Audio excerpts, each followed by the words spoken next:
And just like that, we are back.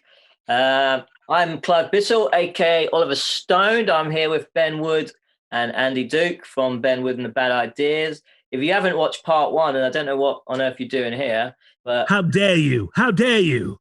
Last year, they decided that they were going to release 12 singles in 12 months.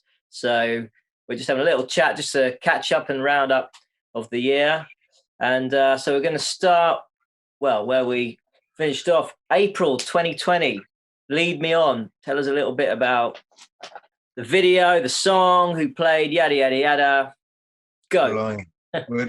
Where do we start with Lead Me On, Dukey? That's one of our stalwart tunes for years and years now, really. But it had many different guys as well, in how we were putting it together. We'd played at least 4 different versions live, but there was only really to us one that mattered, and that was the version that had Mr. Paul Cook drumming on it. And for those who don't know, he was in a band called The Professionals. That's it. Yeah, The Professionals. Yeah. The Pros. That was it. That was it. The Pros. That was it. Yes, the Sex Pistol played drums on the track, and one thing that the pandemic caused was for him to not be in the video for Lead Me On. In the weeks leading up to the eventual lockdown, I was having text exchanges with the drummer, and he'd asked me to get back to him on the 1st of April with regards to being in the video. So he was going to play drums in the vid. We were going to film it at Unit 2 Studios, which is a studio that Welshie, you know very well, and Ben, of course, knows well. It's where we've recorded the majority of our fodder with Ben Wood and the Bad Ideas. And we were going to use the live room to film the Lead Me On video in. But something happened, and the video as we had envisaged it ended up not taking place. And to a certain extent, the whole story of what happened appears in the video. It's not so much a lyric video as a text-based story of how the video would have been and how it eventually will be, and a bit about the story behind what the track is about.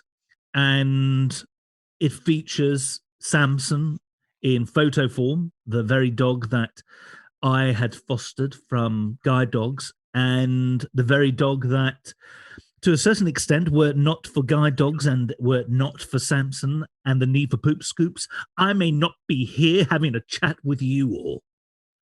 And oh, what a shame. And Paul Cook, well, there's, in case you haven't seen the video, do press pause on this interview and Google or go into YouTube and put in Ben Wood and the Bad Ideas, Lead Me On, and you can get an idea of what the video could have been like. But when things are normal again, whatever that means, we really should tackle that actual video. Although we can't do it at Unit 2 Studios anymore because it's shut down due to the pandemic. So yes, the realities of 2020 are still very much with us.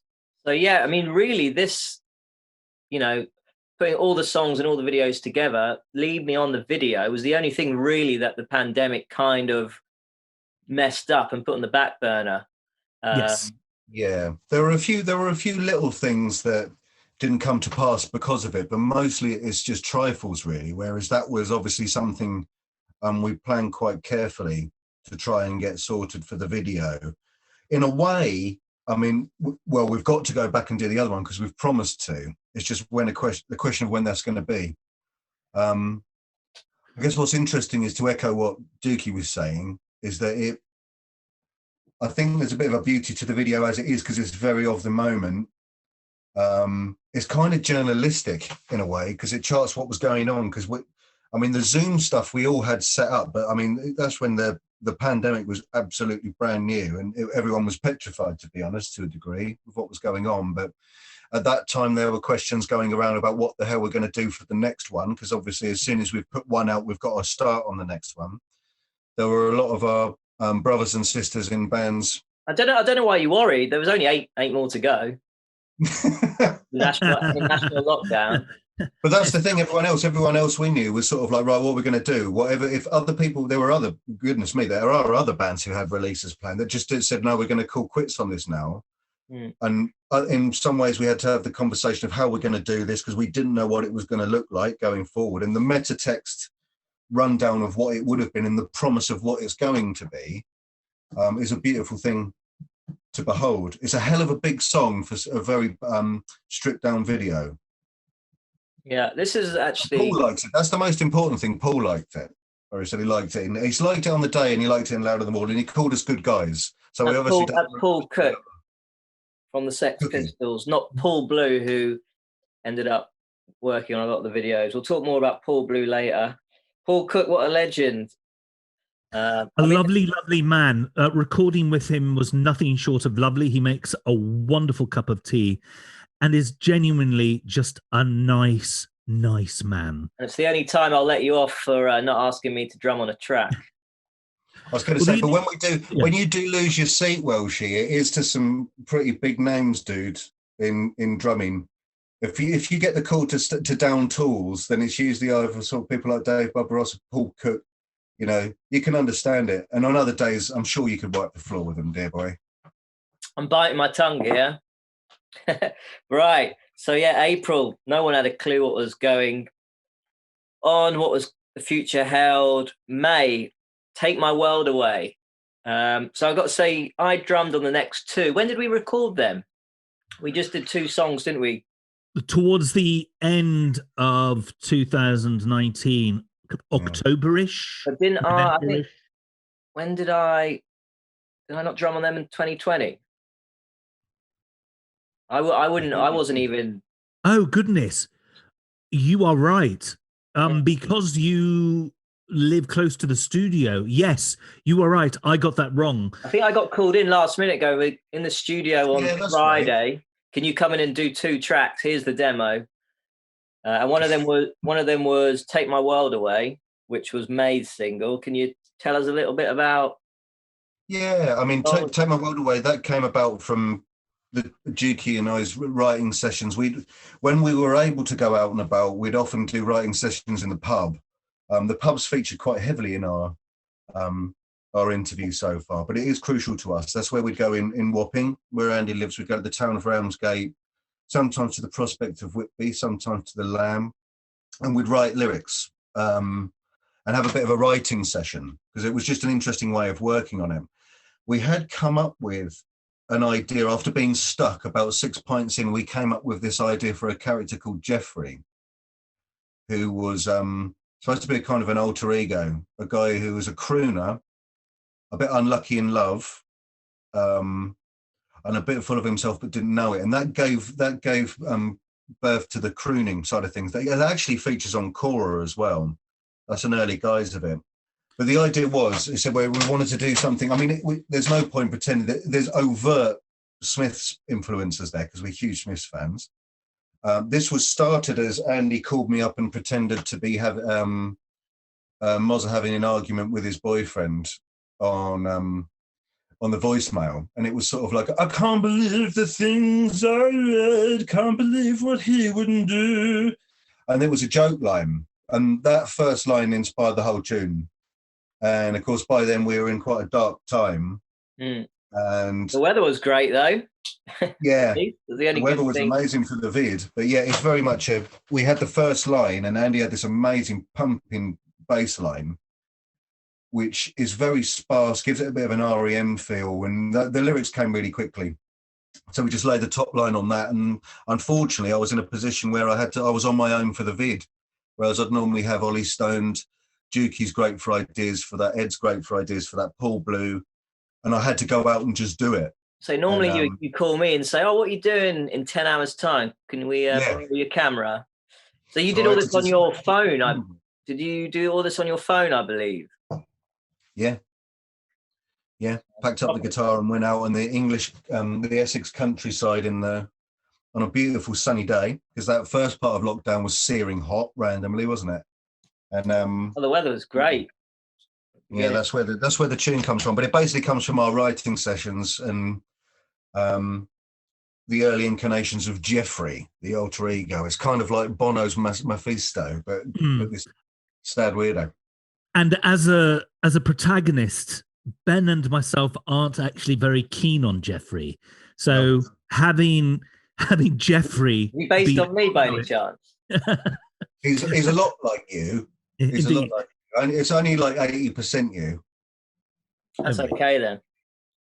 So there's a real freedom to having a protagonist that you're not necessarily keen on, and one who's unlucky in love, and it certainly got us out of our comfort zone, and we had a lot of fun bringing Jeffrey into many of the releases for 2020. June, No Substitute. Lockdown was slowly becoming less and less hardcore, shall we say. A track in which Jeffrey features very heavily, the notion of this highly desperate character who is willing to compromise his whole identity for another person is certainly a worrying subject matter. But the video is anything but. The video is lockdown rules was slightly, becoming a little bit. What's the word? They were lightened somewhat. That's it. So we were actually allowed to. I think you're allowed to meet up with however many, yada yada yada. So we thought, let's head to the beautiful Essex countryside. I can't remember who came up with the idea for the video. But I think this is where the videos start and the campaigns start kind of becoming a lot more special and unique. Paul Blue got involved filming the videos. He's great. That's a genius. We went out to Essex. You had a friend who had a pub that was obviously shut at the time because of lockdown. Yeah, Westy had just got a pub called the Marlborough Head in Dedham. They're having a bit of a tough time at the moment, like most pubs. See how we always end up in the pub, boys, don't we? There's a link. Tell us a little bit about the song, though, before we go to the video. We kind of already have, Darlene. It is a track about, Jeffrey, who is compromising anything and everything. So this is the sequel. This is the sequel to Take My World Away, technically, is it? Well, indeed. In a way, it's kind of a disco. The thing is, we were talking, if you remember, I mean, it's weird looking back on, because a year's not a huge amount of time, but when you punctuate each one with a single, you've got to think back to the mind space, because of course we're still in Soho mind space right now. Back then, I remember we were crazy keen on the disco stuff.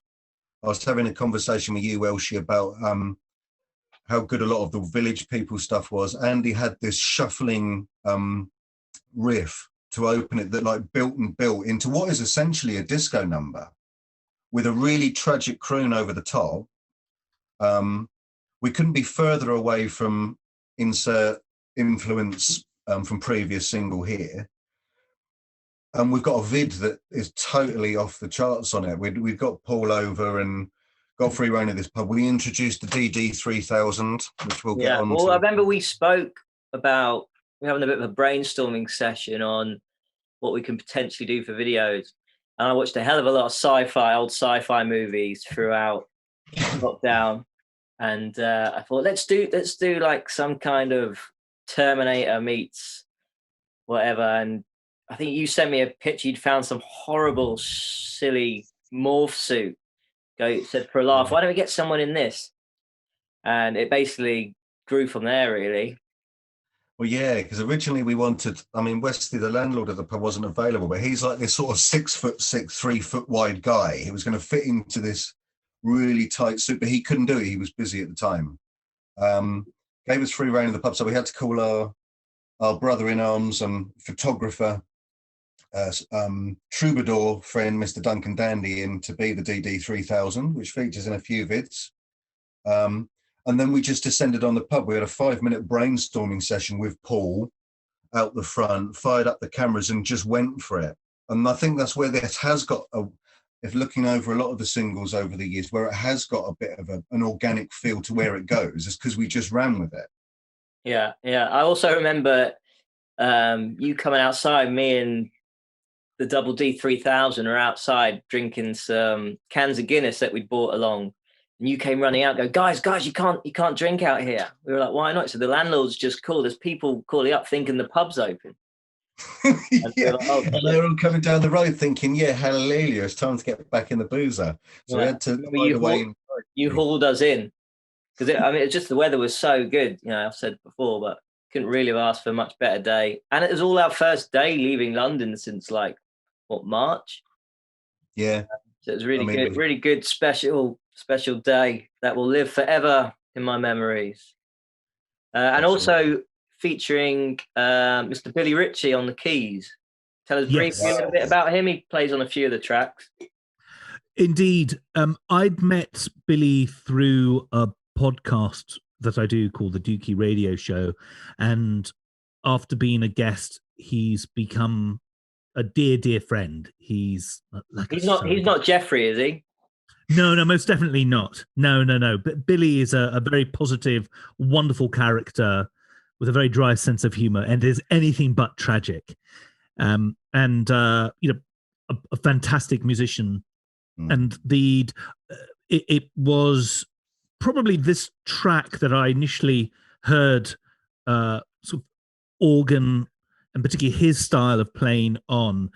And he, through many chats with him at various taverns in and around North London, we discussed the possibility of working together. So I knew he was on board, and when he worked remotely, even pre-pandemic, and sent over the parts, and it was an utter joy to have him feature on this track. I think we had a whole afternoon, Dookie, where we just sat down because bless Billy had sent over so much, and just these incredible fluid flurries of keys, so lush. We were supposed to be cutting guitar parts, and we just sat there and listened to all of his parts isolated for about a day, didn't we? They were so good. Tremendous musician, lovely man. I have a lot of time for Billy. And he's quite famous. Well, you can probably tell the story a bit better than me. He's most famous for inventing prog, although he's not particularly keen on being linked to it. If you are watching this from the UK and have access to Sky Arts, there's a series called Trailblazers, and he features heavily in the prog version, and it's very much his story and how his ascent and Rick Wakeman's ascent have parallels and different outcomes. Apparently ELP were big fans of his, weren't they? And Fripp and all that scene. Absolutely. And borrowed from him generously.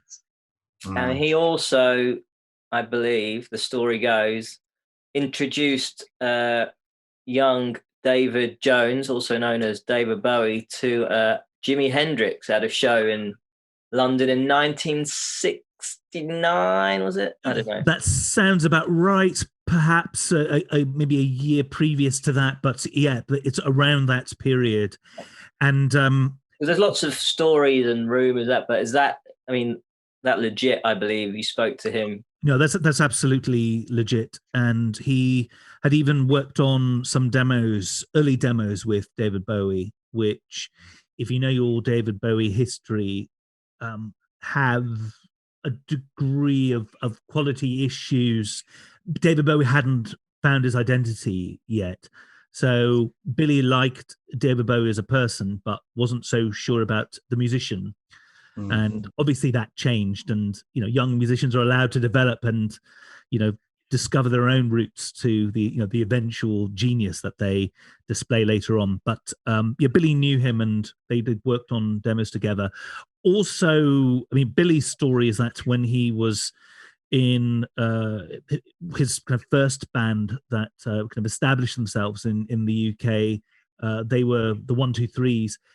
They were managed by none other than Brian Epstein, who managed another group of note who just escaped my mind at the moment. But never heard of him. Yeah.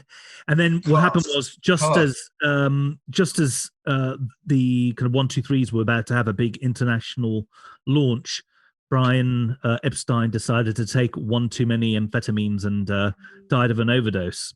And yeah, Billy's story has many could haves, should haves attached to it. But you know, a tremendous man, and regardless of his pedigree, he's just somebody that I laugh with whenever I meet him more than most. It's just really funny to think of a guy with such a dry sense of humour and is happy to meet down the pub. And essentially a bit of a serious Scotsman. He just used to hang with the Doors. I think that's really funny. Yes, there's some stories which he may not appreciate me telling, but let's just say he and Jim Morrison shared many, many things. Right, July, Dig.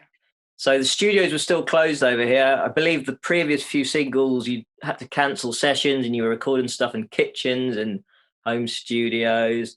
But I believe the next few went stateside across the pond to California, I believe. Correct. So let's start with Dig, July single.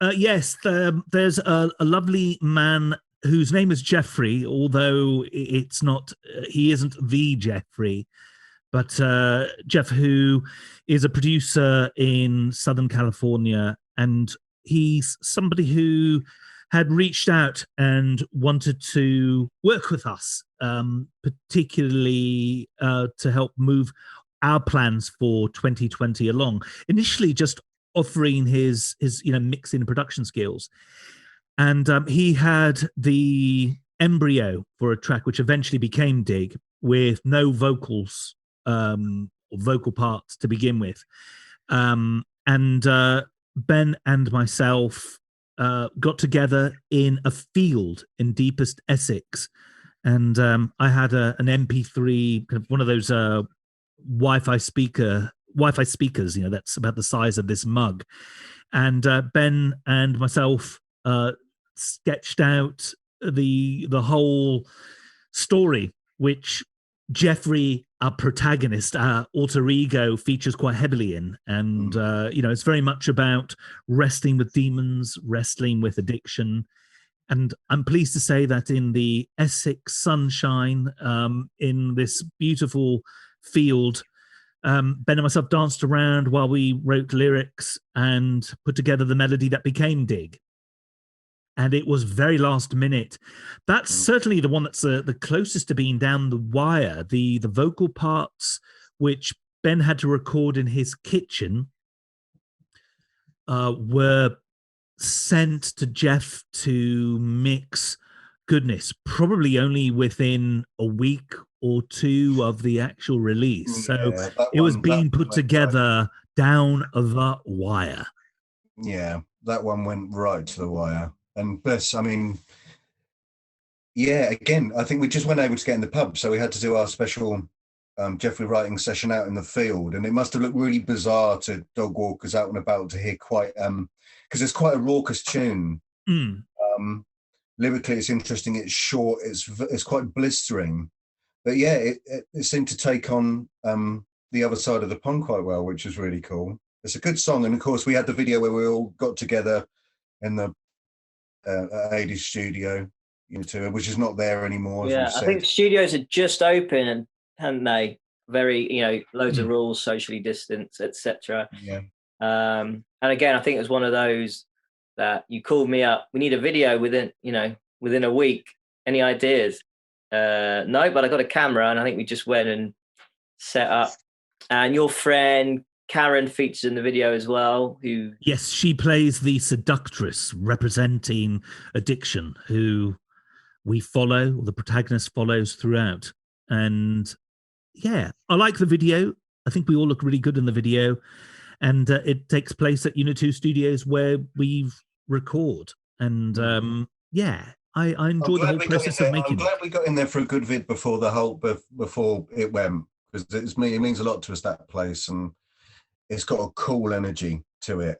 It's stripped down. We did it all ourselves. And yeah, Paul did an amazing job editing that. And it just, for me, that's one of the tracks that really, Midlight's no sub. The song works great with the video. There's just a feel to it. and we're approaching summer as well, so it was still blazing hot. Yeah, so August, song Black, another one that Jeff, not the protagonist, did most of the work in his studio in California, I believe.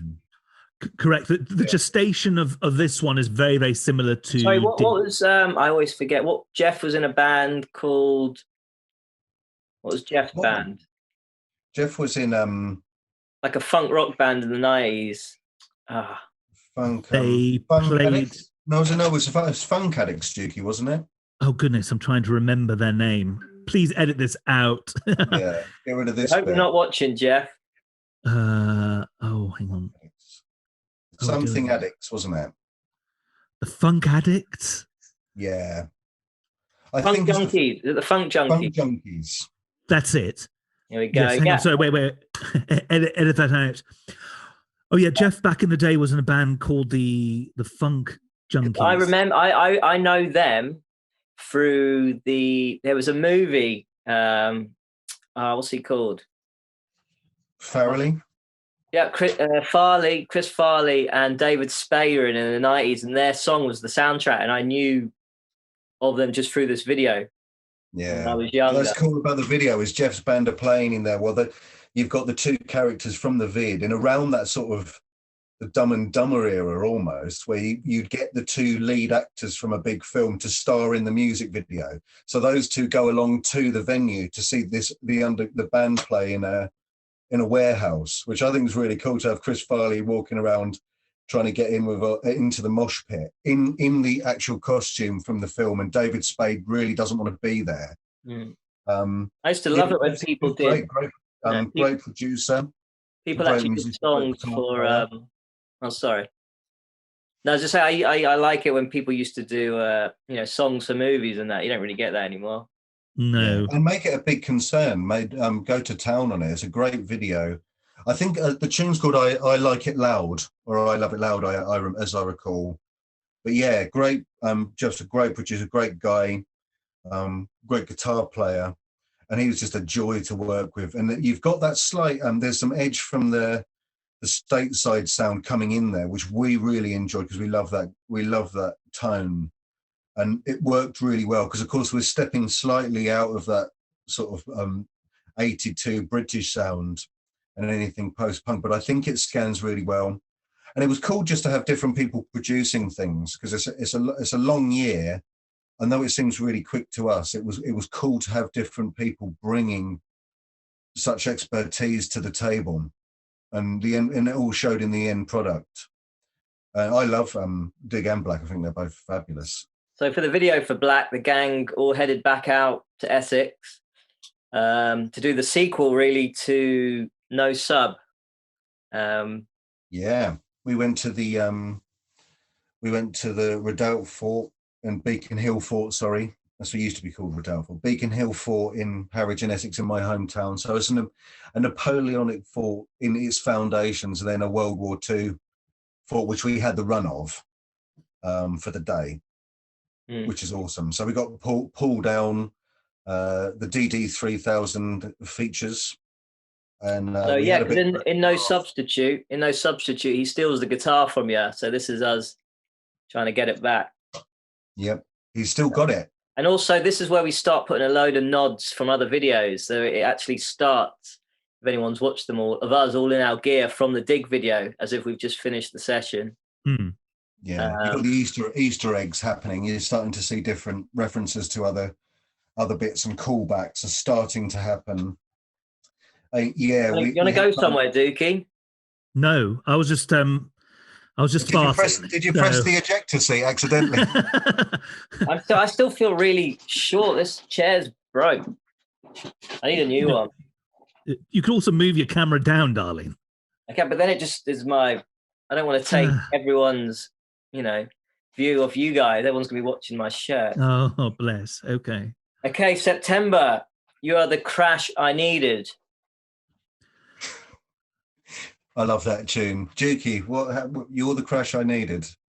At the time, I think it's really important to state that at this particular stage, we were getting a bit worried about material that hadn't been finished because of the obvious. We couldn't get together and finish stuff. We had a lot of ideas that were nearing completion, and certainly a lot of tracks which weren't even close to being at the mix stage.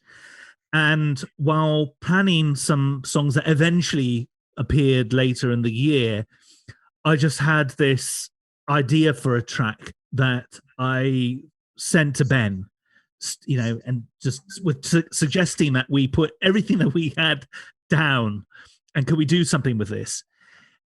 And I can't stress how we were all a little bit frazzled because we'd completed the Black video, and it was a big question mark in terms of what are we going to do next. Contingency plans had gone out the window. At this stage, we had no backups.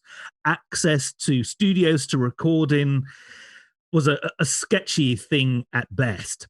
And I sent this very different sounding song to Ben, and Ben, in a really short space of time, gave me a bell, sang over what I'd sent, and it sounded absolutely brilliant.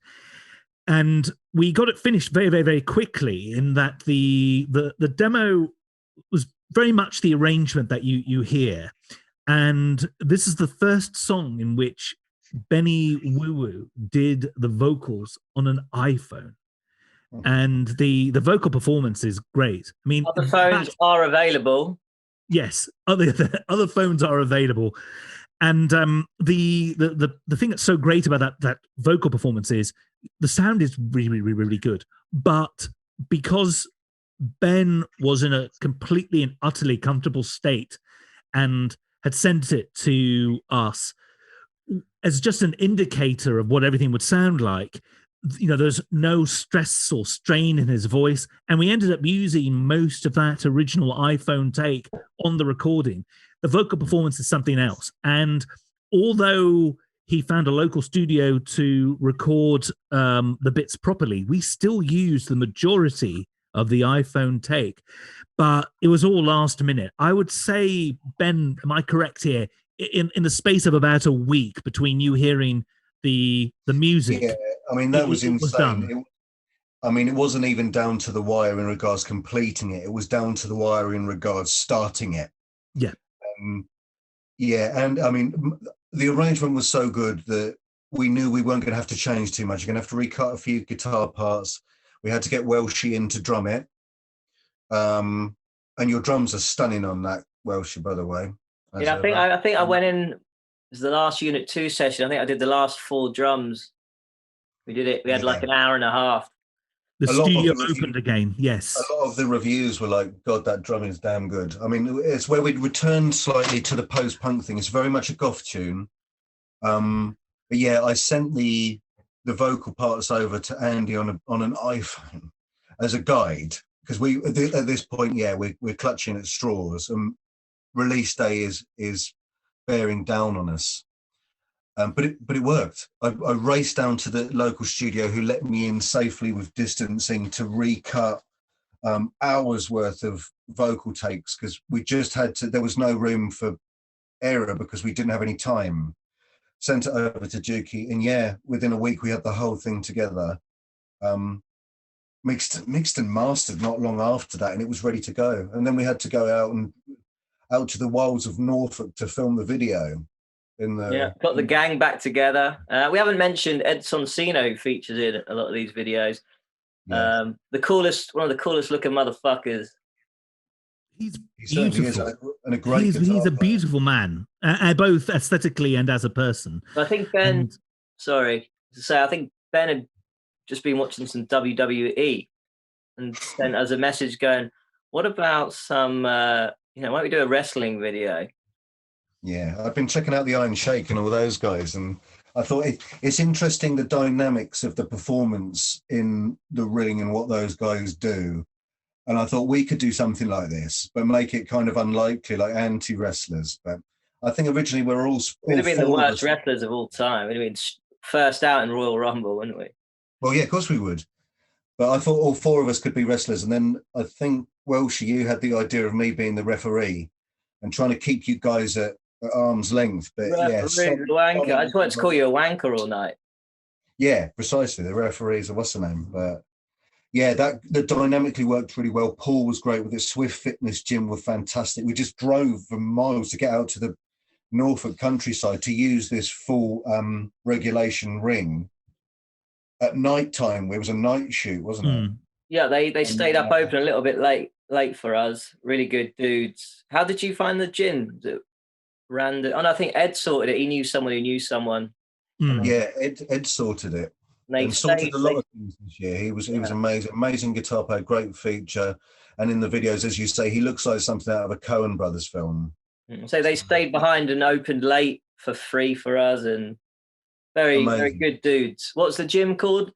Give it a Swift Fitness Gym in it's in Bungay, but it's in a crossover of the two. But Bungay in Norfolk, bless their hearts, great guys. And featuring the vid, of course, is the Heavy Mob. It's not seen out.